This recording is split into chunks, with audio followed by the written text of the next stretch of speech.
Mi hermana me excluyó de su boda porque mis hijos podrían incomodar a la gente, y luego, de repente, apareció en mi puerta con regalos después de 2 años sin contacto porque es infértil. Desde que tengo memoria, mi hermana y yo fuimos muy unidas. Durante nuestra infancia, éramos inseparables, compartíamos secretos, ropa y momentos especiales. Yo era la primera persona a la que llamaba al enterarme de algo importante, y ella estaba allí en cada crisis, en cada triunfo y en cada llanto. Fui yo quien la acompañó cuando se desmoronaban sus relaciones y, sin dudar, estuve presente cuando mi propio mundo se sacudió con el diagnóstico de mis 2 hijos. Soy una mujer de 38 años, madre de unos gemelos de 11 años que están en el espectro autista, y mi esposo y yo hemos luchado día a día para crear un ambiente estable y seguro para ellos. A pesar de los desafíos, desde los episodios de colapso en medio del supermercado, pasando por ese desastroso ensayo escolar, hasta la batalla constante con el sistema educativo para conseguir las adaptaciones que necesitan, siempre hemos encontrado la forma de seguir adelante, creyendo en el valor de cada uno de mis niños. Recuerdo claramente aquellos días en que mi hermana se mostraba tan cercana, la misma con la que compartí mis alegrías, mis secretos y mis miedos. Sin embargo, todo comenzó a cambiar desde que ella conoció a su actual esposo, hace unos 5 años. Su pareja provenía de una familia que ostentaba cierto prestigio, aunque en realidad, solo se apoyaban en el dinero y las conexiones. Su padre había tenido algún cargo en el ayuntamiento, y todo eso parecía conferirles una especie de nobleza que mi hermana empezó a imitar. Poco a poco, sus prioridades cambiaron, en lugar de planificar encuentros familiares o disfrutar de una cena de domingo juntos, comenzó a cancelar nuestros planes con excusas relacionadas con reuniones o eventos de la familia de su novio, como cenas en casa de la madre de Josh o reuniones con amigos influyentes. Al principio, me resigné pensando que se trataba de una simple fase, pero pronto me di cuenta de que ya no era solo una cuestión de agendas ocupadas, se estaba transformando en una exclusión deliberada. Mi hermana dejó de compartir conmigo los momentos importantes, y mis hijos notaron enseguida su ausencia. Ellos preguntaban por su tía, y yo me veía obligada a inventar excusas para que no se sintieran rechazados, diciéndoles que estaba ocupada o de viaje. Nadie quería que ellos se sintieran menos o incómodos, y, aunque me dolía tener que mentir, sentía que no tenía otra opción. La verdadera herida se produjo el día de su boda, el evento que, para mí, siempre había significado la culminación de nuestra relación fraternal. Cuando llegó el momento de la celebración, yo había comprado un vestido con la esperanza de formar parte de ese día tan especial. Mantenía la esperanza de ayudar con la organización y hasta ofrecí mi apoyo en la planificación.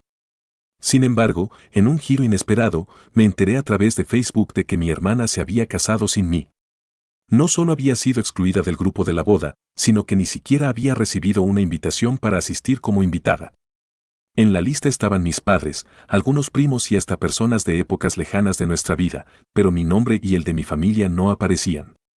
La explicación que me dio mi hermana, cuando por fin contestó mi llamada, fue una verdadera bofetada. Alegó que los suegros habían insistido en que no hubiera disrupciones en la ceremonia y que mis hijos, debido a su condición, podrían hacer sentir incómodos a los demás invitados. El momento en que escuché esas palabras, me quedé helada. Estaba en mi cocina, frente a aquel imán de refrigerador que ella me había regalado el año anterior, con la inscripción Hermanas para siempre. Sin pensarlo 2 veces, lo arranqué de la puerta y lo tiré a la basura, como símbolo de todo lo que se había perdido. La traición dolía más aún al saber que mis propios padres se mostraron comprensivos con ella, justificando que a veces hay que tomar decisiones difíciles por el bien de la ocasión, y hasta mi padre sugirió que mis hijos podrían sentirse sobreestimulados en un evento tan exigente. Todo este desprecio me hizo darme cuenta de que, desde siempre, mi familia había tratado a mis hijos de manera diferente, como si fueran un estorbo o algo inferior, evidenciado incluso en pequeños detalles, como cuando mis sobrinos recibían regalos más caros o entusiastas, mientras que para mis niños solo se pensaba en juguetes educativos. Esa noche, tras la amarga llamada, tomé una decisión radical, bloqueé a todos en mi familia, cambié de número y me mudé a otra parte de la ciudad. Mi esposo, quien siempre había sentido que no era aceptado por ellos por el simple hecho de trabajar con las manos, se unió a mi decisión con igual determinación. Empezamos a construir una nueva vida junto a amigos que realmente se preocupaban por nosotros y a formar parte de un grupo de apoyo para padres de niños con autismo, donde, por fin, encontramos la comprensión y el respeto que siempre habíamos anhelado.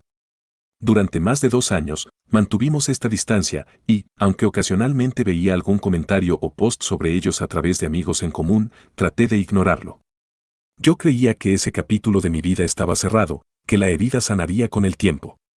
Sin embargo, el destino decidió darme otro golpe inesperado. De la nada, mi hermana, junto con mi mamá y mi papá, apareció en la puerta de mi casa, cargados de regalos y con sonrisas falsas. La primera pregunta que hice fue cómo habían conseguido mi dirección, ya que nos habíamos mudado y habíamos estado fuera de sus listas de contactos, y la respuesta fue evasiva, lo que aumentó mi desconcierto y enfado.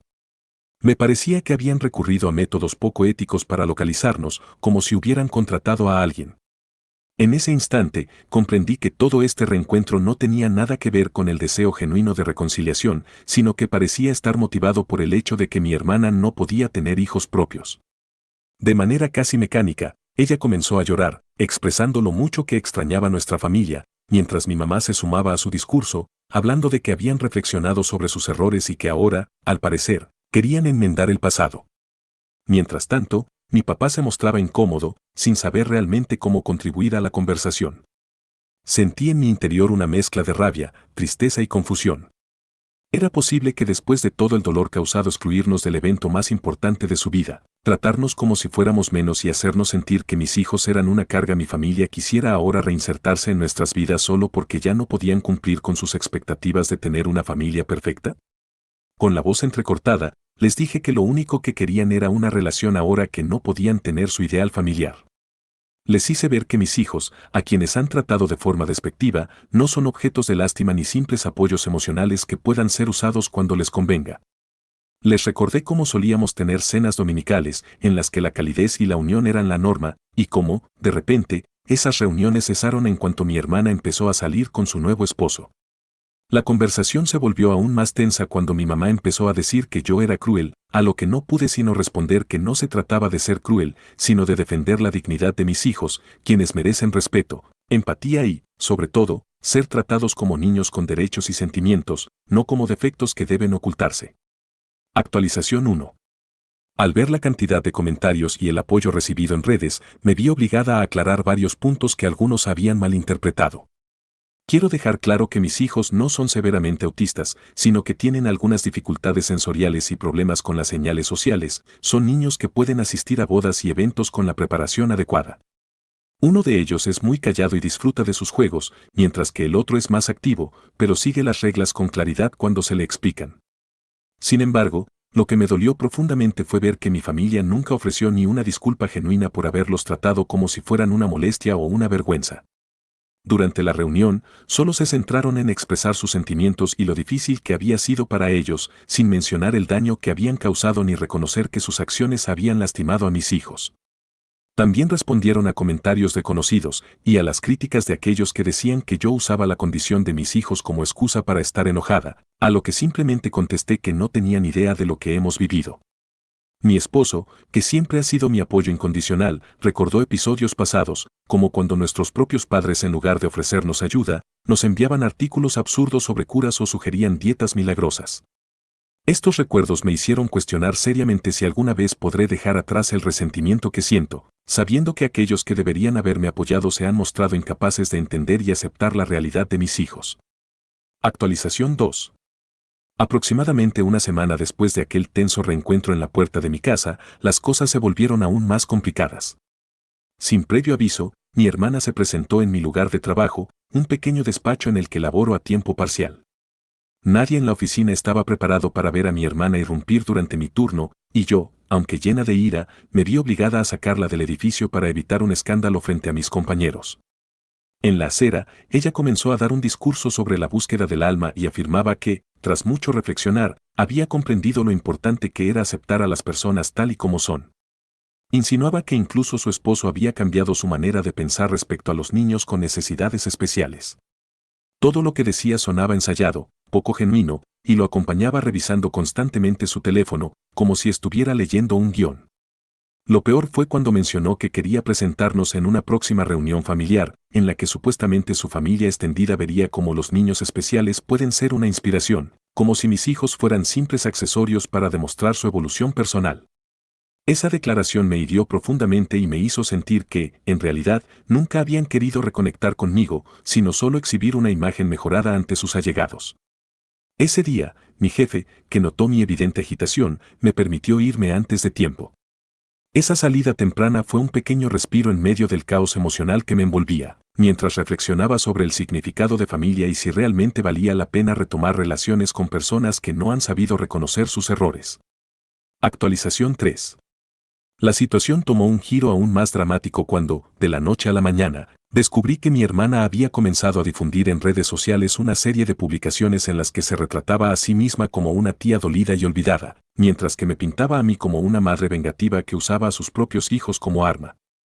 Un amigo en común, uno de los pocos que ha permanecido imparcial, me envió capturas de pantalla en las que mi hermana compartía detalles íntimos sobre la vida de mis hijos, incluyendo sus edades, algunas fotos antiguas y hasta comentarios despectivos disfrazados de preocupación, todo en un intento desesperado de ganar simpatizantes y justificar sus propias carencias familiares. Esa invasión de la privacidad me indignó hasta el punto de considerar acciones legales, pues jamás imaginé que alguien utilizaría el sufrimiento ajeno para obtener puntos de compasión en línea.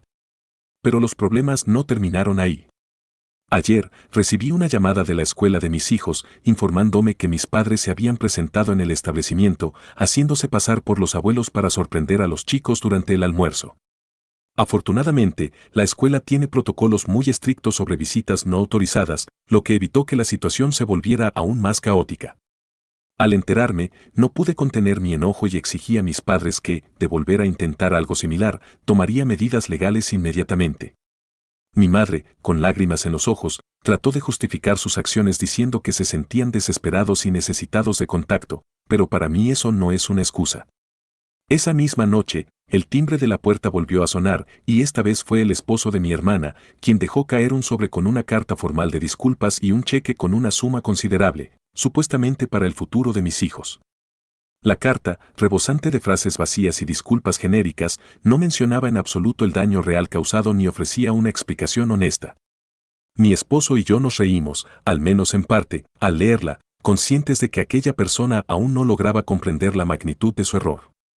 En medio de todo este embrollo, mi esposo me animó a llevar un registro detallado de todos estos incidentes, mensajes, llamadas, apariciones inesperadas y publicaciones en redes, con la idea de resguardar la información en caso de que decida tomar acciones legales más contundentes en el futuro. A pesar de la tensión, traté de explicar a mis hijos, de manera simple y honesta, que a veces los adultos no logran resolver sus diferencias y que, en esos casos, es mejor buscar ayuda y protegerse mutuamente. Esa conversación, aunque breve y ajustada a su nivel, me llenó de una dolorosa claridad sobre lo que estamos viviendo como familia. Actualización 4. Han pasado ya algunas semanas desde mi último reporte y finalmente he sentido que la tormenta comienza a ceder. Tras el incidente en la escuela y la serie de visitas inoportunas, mis amigos se pusieron en contacto con un abogado para redactar una carta formal de cese y desistimiento dirigida a mi hermana y a mis padres. Esta carta, aunque no tiene el peso legal de una orden de restricción, establece claramente que cualquier visita no autorizada a nuestro hogar, a mi lugar de trabajo o a la escuela de mis hijos resultará en acciones legales. De manera sorprendente, parece que este documento ha surtido efecto, mi hermana ha dejado de publicar comentarios y actualizaciones en redes sobre nosotros, y, al menos por el momento, no se han presentado más visitas inesperadas. Asimismo, mis padres enviaron un correo breve en el que reconocían haber recibido la carta y mencionaban que necesitaban tiempo para asimilarla. Mi esposo y yo, conscientes de la importancia de preservar la paz en nuestro entorno, aprovechamos la oportunidad para tomar unas merecidas vacaciones. Decidimos alquilar una cabaña en las orillas de un lago, un lugar donde mis hijos ya habían experimentado la alegría de un viaje escolar y donde encontraron en la naturaleza un refugio de tranquilidad. Durante ese fin de semana, mis hijos se dedicaron a recolectar rocas, observar la fauna local y aprender a lanzar piedras sobre el agua, una actividad simple que, sin embargo, les devolvió la sensación de normalidad y de pertenencia. Esa experiencia me hizo reflexionar profundamente sobre lo que significa realmente la familia. No se trata únicamente de lazos sanguíneos o de la obligación inquebrantable de estar juntos, sino de rodearse de personas que, día tras día, demuestran estar presentes, que aceptan nuestras virtudes y defectos, y que se esfuerzan por comprendernos sin juzgar. Durante años, creí que la familia era inmutable, que eras afortunada por nacer en ella y que, a pesar de las dificultades, siempre habría una mano extendida para ayudarte. Hoy he aprendido que, a veces, esa misma familia puede volverse tóxica y que es necesario tomar decisiones difíciles para proteger lo que más amamos. He llegado a la conclusión de que no puedo permitir que mis hijos sigan siendo utilizados como herramientas emocionales o como consolación para quienes no han sabido construir relaciones auténticas. Cada encuentro, cada visita inesperada, cada publicación en redes ha sido un recordatorio de la hipocresía y del egoísmo que han marcado la relación de mi hermana y mis padres conmigo y con mis hijos. Aunque parte de mí anhela que algún día puedan reconocer sus errores y cambiar, sé que no debo poner mi felicidad y la de mis niños en manos de quienes solo buscan satisfacer sus propias carencias. Mi esposo, quien siempre ha estado a mi lado en cada paso del camino, ha sido mi pilar y mi voz de la razón en medio de este caos. Él me recuerda constantemente que nuestra única obligación es con la familia que elegimos, con las personas que realmente demuestran interés y compromiso por nuestro bienestar.